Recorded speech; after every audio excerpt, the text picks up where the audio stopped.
सलामकुम दोस्तों, ये हेॾी बारिशूं थियनि थी पयूं जेको त ॿुधाइनि था पिया त बोड थी अचे, दरिया में हेॾो वॾो पाणी आहे।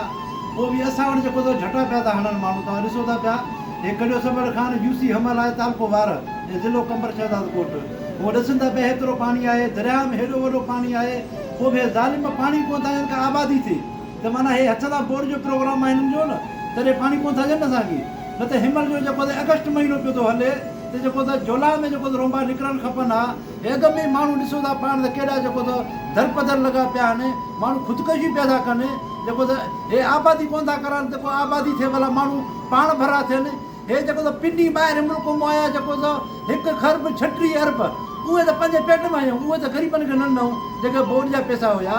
पर घटि में घटि पाणी त ॾियनि जेको त ग़रीबनि खे, घटि में आबादी कनि, भला पाण भरा त थियनि न।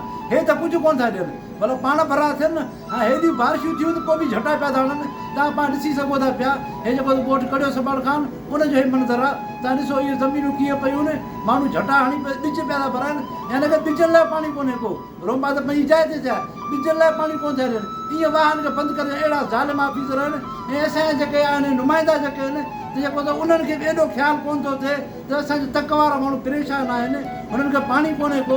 उन्हनि ऑफिसर सां ॻाल्हायूं, हुनखे चऊं त पाणी ॾियनि जेको त हिननि खे, हे जेको त रोंबा कनि।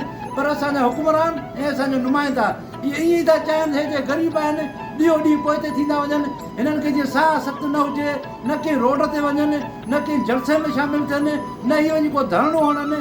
इन करे चवनि था जीअं माना हे अहिड़ी त गुरबत में जो वकोड़जी वञनि, जीअं यानी की हिननि खे एतिरो साह बि न हुजे। त दोस्तो वीडियो वरी थींदी, तव्हां सभिनी दोस्तनि महिरबानी। सलाम वालेकुम।